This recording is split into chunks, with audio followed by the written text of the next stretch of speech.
Om Swastiastu. Assalamualaikum warahmatullahi wabarakatuh. Salam sejahtera bagi kita semua. Pada video ini, kami dari kelompok 11 akan membawakan materi mengenai perkembangan lembaga-lembaga moneter di Indonesia.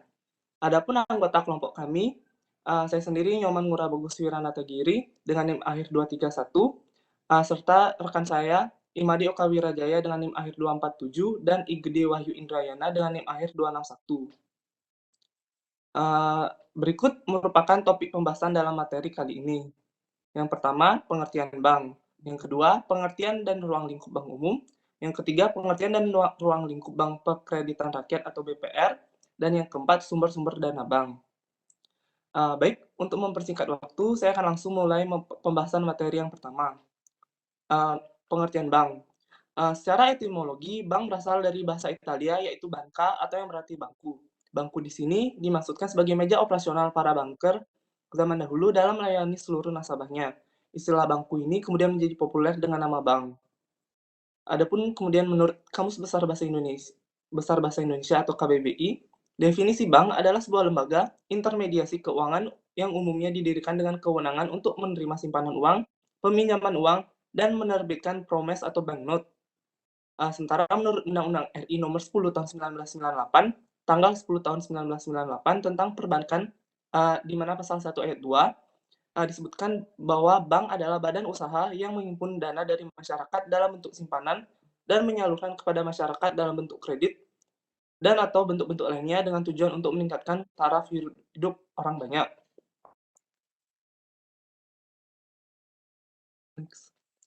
Adapun usaha perbankan meliputi 3 kegiatan utama, yaitu yang pertama penghimpunan dana atau funding.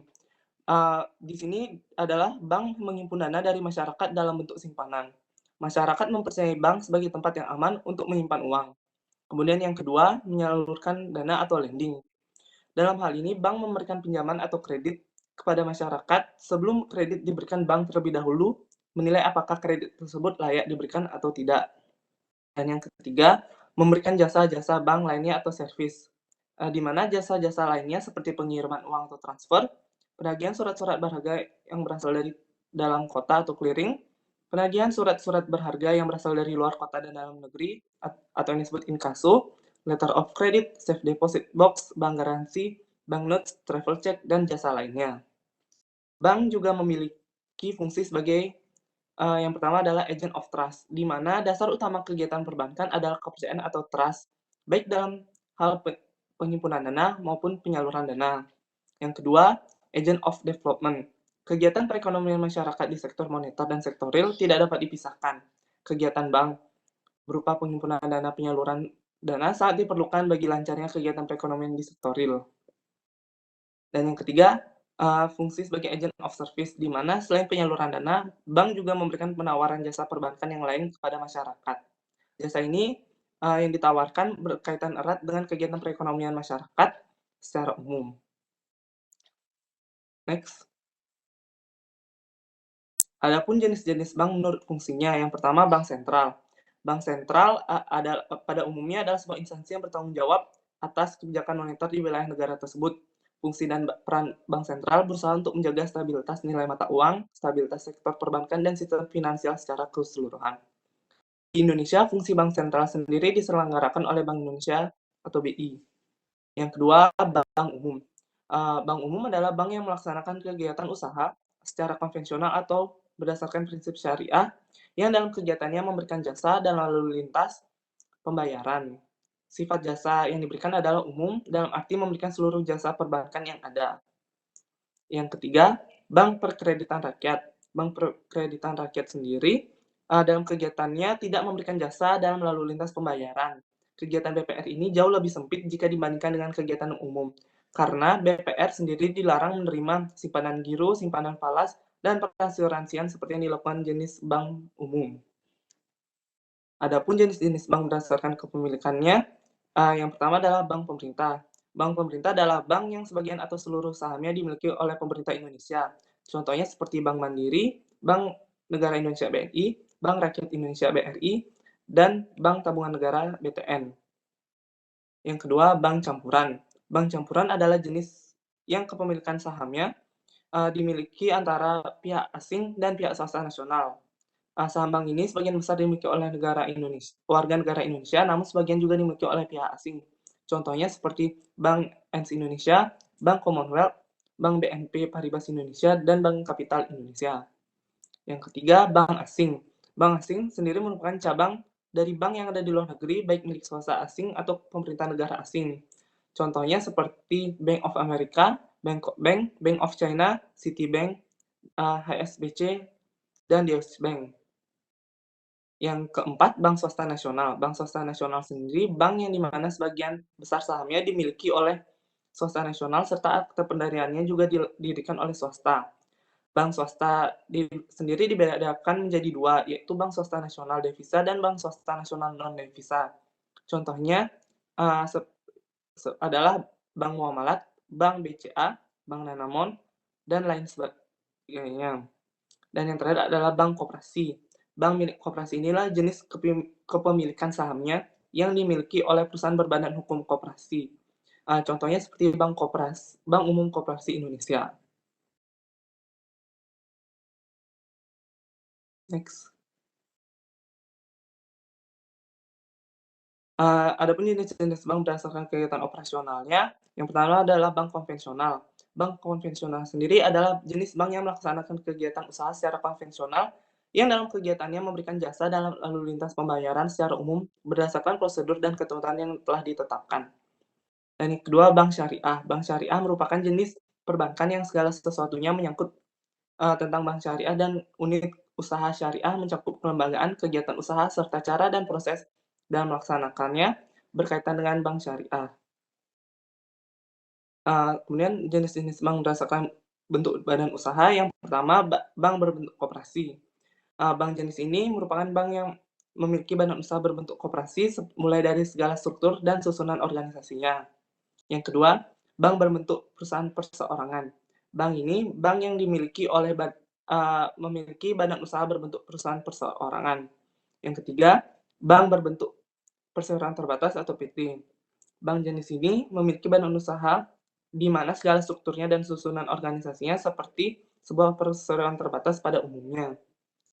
Kemudian yang keempat, bank berbentuk firma. Bank jenis ini merupakan bank yang memiliki badan usaha berbentuk firma, di mana segala struktur dan susunan organisasinya seperti pada firma pada umumnya. Dan yang terakhir, jasa perbankan. Jasa perbankan ini diberikan untuk mendukung kelancaran menghimpun dana, serta menyalurkan dana, baik yang berhubungan langsung dengan kegiatan simpanan dan kredit maupun tidak langsung. Baik, sekian pembacaan materi dari saya. Selanjutnya akan dilanjutkan oleh rekan saya. Terima kasih. Baik, terima kasih atas waktunya. Di sini saya akan menjelaskan mengenai materi pengertian dan ruang lingkup bank umum.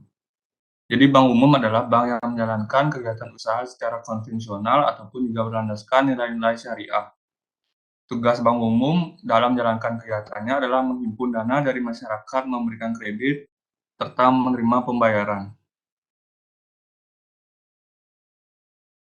Pengertian bank umum ini diatur juga dalam Undang-Undang Nomor 10 Tahun 1998 tentang perbankan, bahwa bank umum adalah badan usaha yang menghimpun dana dari masyarakat dalam bentuk simpanan lalu menyalurkan kepada masyarakat dalam bentuk kredit atau bentuk lain untuk tujuan meningkatkan taraf hidup dari masyarakat. Adapun jenis-jenis bank umum terbagi ke dalam dua jenis berdasarkan kemampuannya, menyediakan jasa kepada masyarakat, yakni dari segi modal serta kualitas pelayanan. Lalu jumlah produknya, pembagian inti disebut juga berdasarkan status atau kedudukan bank tersebut. Berikut jenis-jenis bank umum. Yang pertama, bank devisa, yaitu jenis-jenis bank umum yang pertama adalah bank devisa. Bank devisa adalah bank yang telah disetujui atau ditunjuk oleh Bank Indonesia sebagai bank sentral untuk menjalankan kegiatan usaha perbankan dalam valuta asing atau falas. Oleh karena itu, bank devisa memiliki kelebihan, yakni bisa menawarkan produk atau jasa berkaitan dengan mata uang asing. Misalnya melakukan transfer uang ke luar negeri, jual beli valuta asing atau falas, serta transaksi ekspor impor. Yang kedua ada bank non devisa. Bank non-devisa adalah jenis bank yang belum memiliki izin menjalankan transaksi sebagai bank devisa, sehingga terbatas dalam lingkup transaksinya. Karena belum memiliki izin, produk atau layanan dari bank non-devisa tidak dapat berkaitan dengan luar negeri. Atau dengan kata lain, nasabah tidak bisa melakukan transaksi ekspor-impor, transfer uang ke luar negeri, jual beli valuta asing atau falas, dan layanan bank devisa lainnya.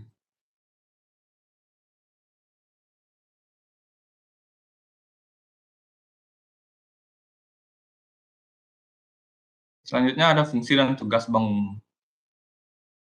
Bank ditujukan untuk meningkatkan taraf hidup masyarakat sehingga perannya dalam kehidupan masyarakat adalah penting. Yang pertama, mengatur peredaran uang dengan kewenangan penciptaan uang giral. Yang kedua, menyediakan jasa penyimpanan dana dan barang berharga masyarakat. Yang ketiga, menjadi fasilitas untuk kelancaran pembayaran. Yang keempat, membantu dalam transaksi internasional. Yang kelima, jasa-jasa lainnya. Selanjutnya ada kegiatan bank umum. Dalam operasionalnya, bank umum memiliki beberapa kegiatan usaha. Terdapat beberapa kegiatan umum yang juga dijalankan oleh bank lain, serta kegiatan khusus di mana dilakukan hanya oleh bank umum saja. Yang pertama, menghimpun dana dari nasabah. Fungsi utama yang dijalankan sebagai kegiatan bank umum adalah menghimpun dana nasabah. Bank umum menghimpun dana dari masyarakat dalam bentuk simpanan yaitu giro, tabungan, sertifikat deposito, deposito berjangka, serta bentuk-bentuk lainnya. Yang kedua, tempat penyimpanan dana dan barang berharga. Salah satu tugas bank umum adalah sebagai tempat menyimpan dana serta barang berharga milik nasabah. Bank umum adalah penyedia layanan tempat aman untuk menjaga aset-aset berharga masyarakat berbentuk dana dan barang lainnya seperti surat penting. Yang ketiga, memberikan layanan kredit. Kegiatan bank umum berikutnya yang juga merupakan produk bank umum adalah layanan kredit. Bank umum memberikan kredit untuk nasabah dengan syarat dan ketentuannya tersendiri. Yang terakhir, memindahkan dana nasabah. Dalam mengelola dana yang dimiliki, bank umum melakukan kegiatan pemindahan dana. Hal ini dilakukan baik untuk kepentingan nasabah maupun kepentingan dari bank itu sendiri.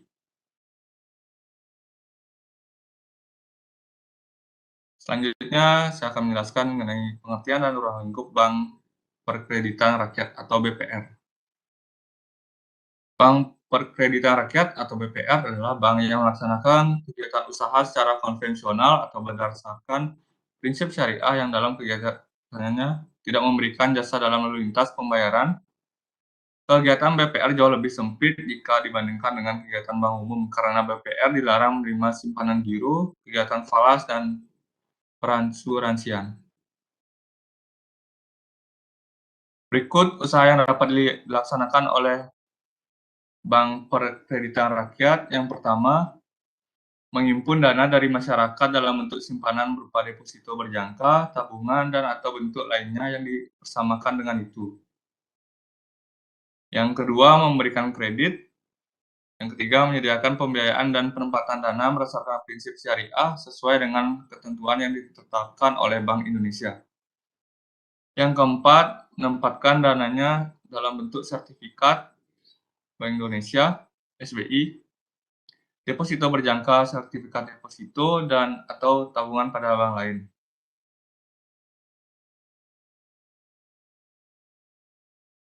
Dalam mengalokasikan kredit, ada beberapa hal yang harus diperhatikan oleh BPR, yaitu yang pertama, dalam pemberian kredit, BPR wajib mempunyai keyakinan atas kemampuan dan kesanggupan debitur untuk melunasi utangnya sesuai dengan perjanjian.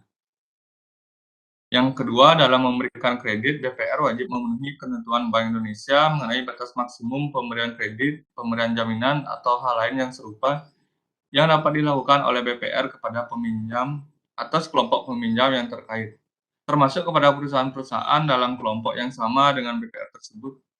Batas maksimum tersebut adalah tidak melebihi 30% dari modal yang sesuai dengan ketentuan yang ditetapkan oleh Bank Indonesia. Yang ketiga, dalam menerbitkan kredit, BPR wajib memenuhi ketentuan Bank Indonesia mengenai batas maksimum pemberian kredit, pemberian jaminan, atau hal lain yang serupa. yang dapat dilakukan oleh BPR kepada pemegang saham dan keluarga yang memiliki 10% atau lebih dari modal disetor, anggota Dewan Komisaris dan keluarga, anggota direksi dan keluarga, pejabat BPR lainnya, serta perusahaan-perusahaan yang di dalamnya terdapat kepentingan pihak pemegang saham dan keluarga yang memiliki 10% atau lebih dari modal disetor, anggota Dewan Komisaris, anggota direksi, pejabat BPR lainnya. Batas maksimum tersebut tidak melebihi 10% dari modal yang sesuai dengan ketentuan yang ditetapkan oleh Bank Indonesia. Baik, sekian pemaparan materi dari saya, dilanjutkan oleh rekan saya. Terima kasih. Baik, terima kasih atas waktunya. Di sini saya akan melanjutkan materi tentang sumber-sumber dana bank. Yang pertama adalah dana yang berasal dari bank itu sendiri. Sumber dana yang bersumber dari bank itu sendiri merupakan dana dari modal sendiri. Atau modal sendiri maksudnya adalah modal setoran dari para pemegang sahamnya. Apabila saham terdapat dalam portfolio belum habis terjual, sedangkan kebutuhan dana masih perlu, maka pencariannya dapat dilakukan dengan manual saham kepada pemegang saham lama. Akan tetapi, jika tujuan perusahaan untuk melakukan ekspansi, maka perusahaan dapat mengeluarkan saham baru dan menjual saham baru tersebut di pasar modal. Secara garis besar, dapat disimpulkan pencarian dana yang bersumber dari bank itu sendiri terdiri dari yang pertama, setoran modal dari pemegang saham. Dalam hal ini, pemilik saham lama dapat menyetor dana tambahan atau membeli saham yang dikeluarkan oleh perusahaan. Yang kedua, cadangan-cadangan bank. Maksudnya adalah cadangan-cadangan laba pada tahun lalu yang tidak dibagi kepada para pemegang sahamnya. Cadangan ini sengaja disediakan untuk mengantisipasi laba tahun yang akan datang. Yang ketiga, laba bank yang belum dibagi. Merupakan laba yang memang belum dibagikan pada tahun yang bersangkutan, sehingga dapat dimanfaatkan sebagai modal untuk sewaktu-waktu. Keuntungan dari sumber dana sendiri adalah tidak perlu membayar bunga yang relatif lebih besar daripada jika meminjam ke lembaga lain. Kerugiannya adalah waktu yang diperlukan untuk memperoleh dana dalam jumlah yang besar memerlukan waktu yang relatif lebih lama. Hal ini disebabkan untuk melakukan penjualan saham bukanlah hal yang mudah. Next.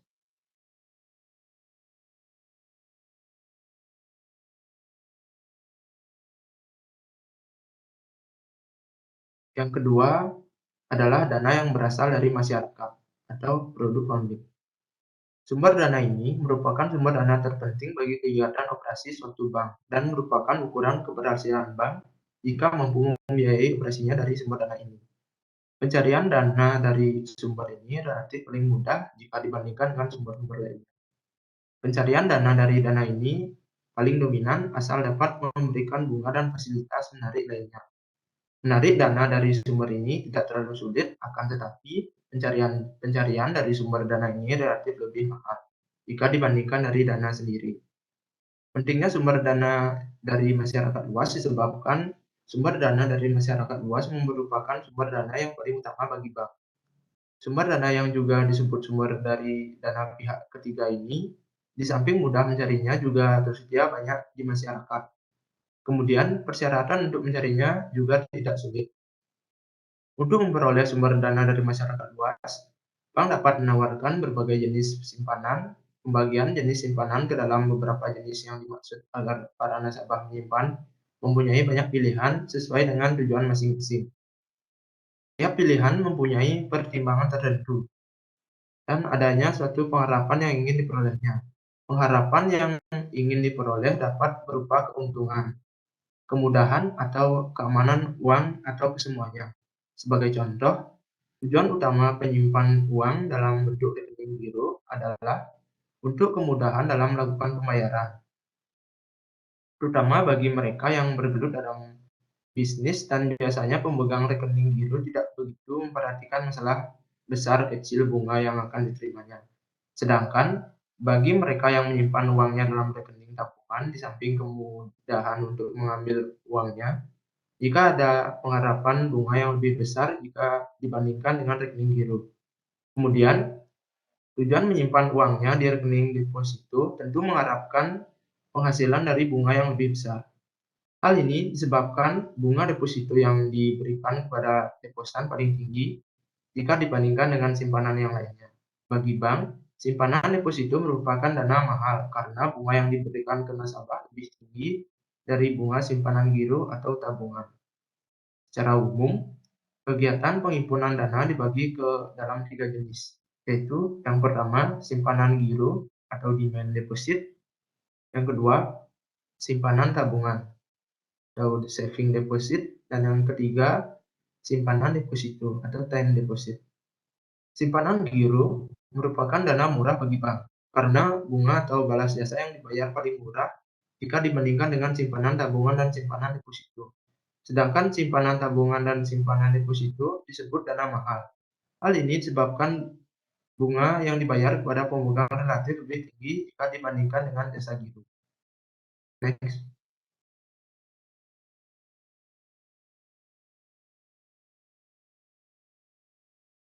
Yang ketiga, dana yang berasal dari lembaga lain. Sumber dana yang lain ini selalu berkembang sesuai dengan perkembangan usaha perbankan dan perekonomian secara umum.